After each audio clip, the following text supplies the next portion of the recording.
Pessoal, 31 de janeiro de 2026, 11h48, vamos falar de um mestre aqui, né? O título do nosso texto de hoje é o entendimento como ato privado do pensamento. É quando a certeza do entendimento depende do sujeito. Então, assim, de acordo com a nossa base de conhecimento do blog, né, sempre quando a gente começa a analisar, a gente puxa do nosso histórico. Descartes ele pode ser considerado um dos fundadores da filosofia moderna e do racionalismo. O seu projeto baseou-se na dúvida metódica e na busca por um conhecimento certo, seguro e inabalável. O processo da dúvida metódica ele vai duvidando do que vem pelos sentidos, duvidando da matemática, vai duvidando de tudo. É uma dúvida hiperbólica, né? Que vai chegar num conhecimento certo, seguro e inabalável, que estaria fora da dúvida. Então, como resposta a essa dúvida, ele estabeleceu o cogito, penso, logo existo, como ponto arquimediano indubitável, aquele pontozinho que segura tudo, definindo a essência humana como uma coisa pensante em oposição à coisa extensa. A res cogitans, ela possui atributos de intelecto, vontade, sensação e emoção. Claro, aqui a gente está falando do intelecto, da res cogitans, como modos conscientes da mente, tá? E aí vai englobar esses atributos, em oposição à res extensa, que é o corpo material sujeito a leis mecânicas. Essa é uma formulação dualista substancial. Por que ela é dualista substancial? Porque é corpo e mente, como se fossem duas substâncias. E ela foi criticada depois por muitos que o seguiram, né? Descartes é um ponto de inflexão assim absoluto. Como vou pegar um exemplo do Ryle agora do século passado, que ele vai cunhar o mito do fantasma na máquina, que é o que a partir dessa tese cartesiana e de toda a tradição que seguiu Descartes, surge o problema de se explicar como uma mente imaterial e privada interage com o corpo físico, que seria esse fantasminha na máquina, como se dentro da gente, do nosso corpo, tivesse um fantasminha ali, uma mente que vai comandar todo o corpo, né? Essa lacuna o Descartes tentou preencher, né, dentro dos textos dele por meio da glândula pineal, ela que conectaria corpo e mente. Aqui no blog também a gente contrastou bastante o Descartes com o Hume, que é o empirista, que vai negar ideias inatas, né? E a existência desse eu, né? Observável e fora das percepções, que a gente vai ver futuramente quando a gente abordar o Hume, né? Contrastando com o que a gente já falou durante a nossa série, Kant e Marx, o Descartes ele fundamenta a filosofia dele num sujeito individual por meio do cogito e do dualismo, como a gente viu aqui na abertura. O Kant ele avança para uma síntese onde há um sujeito transcendental que organiza a realidade através de categorias a priori do entendimento, distinguindo o fenômeno da coisa em si incognoscível. Então, já há uma evolução, um avanço, né, nessa visão muito interiorizada do Descartes, né, para um sujeito transcendental, tá, que está realmente organizando a realidade e como uma estrutura, né, digamos assim.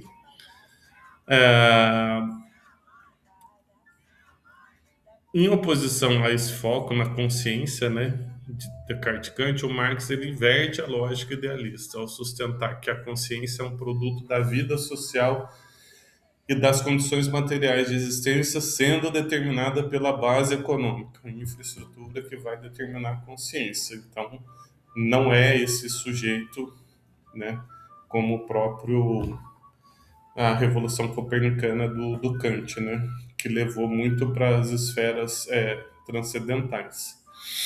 Assim, enquanto o racionalismo de Descartes e o criticismo de Kant buscam uma verdade e até a moral dentro da razão, embora o Kant, né, para o Kant, não é dentro da razão. Por quê? Porque ele busca uma validade universal e normativa, né, aquele entendimento que julga e que vai dizer o que é certo e o que é errado.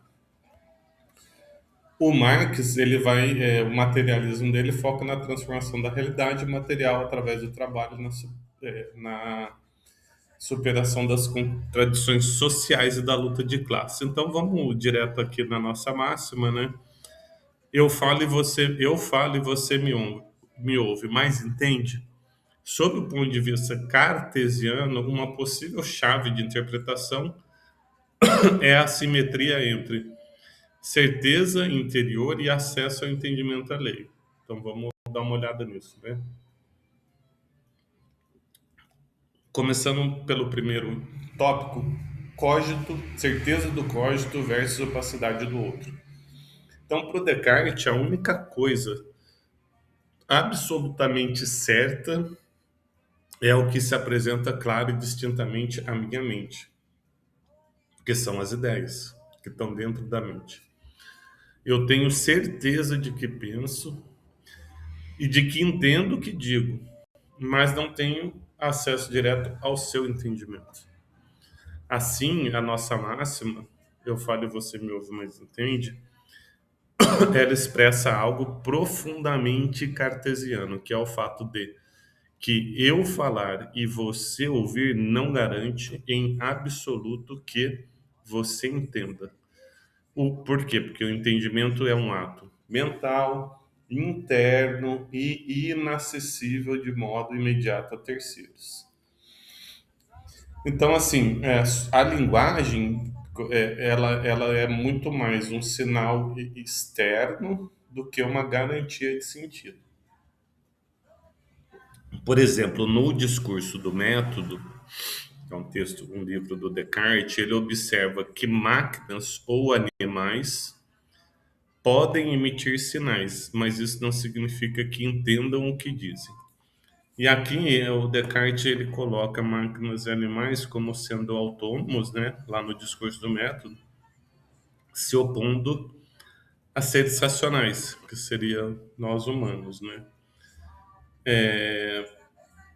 E aí o que ele vai dizer, né? Que o autômato ali ele é mecânico, né? E os animais não são racionais. Então, com isso ele entra nesse dualismo, né, humano, tá? Que vai conduzir ali a sua filosofia.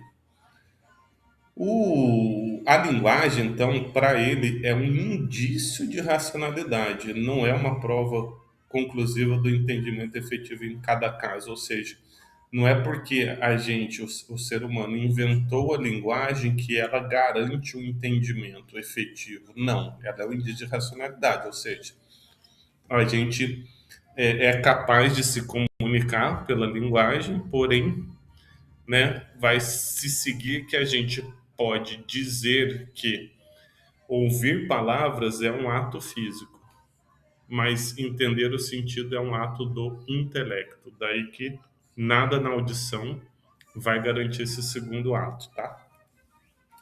O problema das outras mentes, ele vai surgir, então, a partir disso, né? Como posso saber que você realmente entende e não apenas reage mecanicamente a estímulos, né? Ou seja, o Descartes ele vai dizer, ele vai responder a esse ponto, né? Apenas de forma indireta, pela uma certa confiança numa semelhança estrutural entre nós e os outros seres humanos. Você vê que aqui tem um indício do Kant, né? Mas o Kant vai formular a crítica da razão pura com toda a estrutura da razão, né? Mas o que garante aqui no Descartes e quem sabe lá no Kant vai garantir lá no futuro na crítica da razão prática O Descartes aqui é, em última instância, a veracidade divina, que não nos faria viver sistematicamente enganados. Então, o que acontece? Quando o Descartes está lá na dúvida metódica, no sentido, se estou sonhando, se estou acordado, ele vai postular, em último caso, um gênio maligno lá, né? Que ele poderia dizer, por exemplo, a única coisa certa e segura, sei lá, 2 mais 2 igual a 4. Mas isso até um gênio maligno poderia nos enganar quanto a isso. Mas o que tira isso, né, o que nos tira disso é Deus, né, no caso do Descartes. Por quê? Porque Deus, quando ele vai examinar todas essas questões que chegam pelos sentidos, ele vai ver que ele tem uma ideia que é clara e distinta, né? Que é extremamente clara e distinta, e aí nisso que é a ideia de Deus, ela é uma ideia verdadeira, né? Porque devido a esta, digamos, essa força que ela tem. Então ela é uma ideia verdadeira que vem de fora, né? Que vem de Deus, né?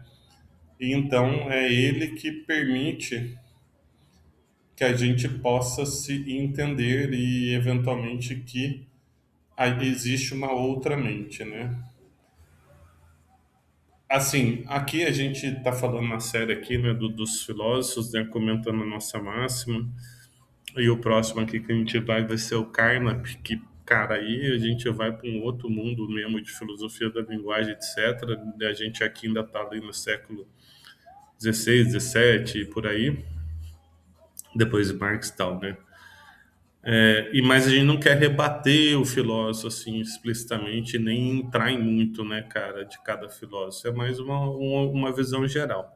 Aqui no caso do Descartes, poderia ser apontado um solipsismo até, né, em relação a essa dúvida, né, que poderia até ser um solipsismo metodológico, né, de você estar somente numa mente ali, né, mas ele vai se esvair. Então, esse solipsismo dentro da filosofia cartesiana na certeza da existência de Deus. A partir disso, ele começa a reconstruir, né, o conhecimento.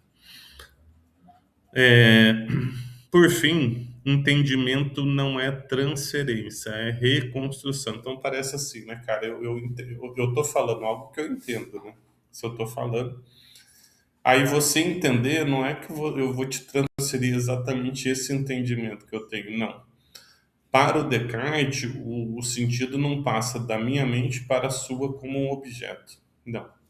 O que passa são sons ou sinais gráficos. O seu entendimento ocorre quando você reconstrói internamente ideias claras e distintas correspondentes. Então, a nossa máxima poderia ser reformulada cartesianamente da seguinte forma: eu emito sinais, você só entende se sua razão produzir por si as ideias adequadas. Aqui, quando a gente está falando de ideia adequada, que quem está dando o texto rascunhal para a gente é o estagiário. Ideia adequada é um termo do Spinoza, né? Mas aqui a gente não está usando aquele conceito forte do Spinoza, né? Não é algo imanente e tal. Aqui é apenas um critério subjetivo que poderia se traduzir, não filosoficamente forte, como uma ideia suficientemente clara e distinta, tá? Então, você só vai entender o que eu falo se você produzir uma ideia clara e distinta do que eu falei. Tá, a certeza está dentro de você. Eu tenho a minha certeza, eu falei algo. Você vai produzir essa certeza a partir do que você entendeu e do que a sua razão produz por si mesmo.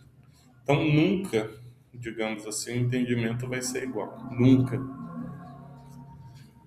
A gente pode inferir, então, que Descartes diria que nossa máxima é verdadeira.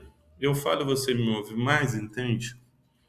Ela é prudente e é filosoficamente inevitável, porque eu falar não garante sua compreensão e você ouvir não quer dizer que você entendeu, pois entender é um ato privado do pensamento. Em suma, Para Descartes, podemos assumir que a comunicação é sempre epistemologicamente frágil, porque o entendimento reside onde nenhum outro sujeito pode olhar, na interioridade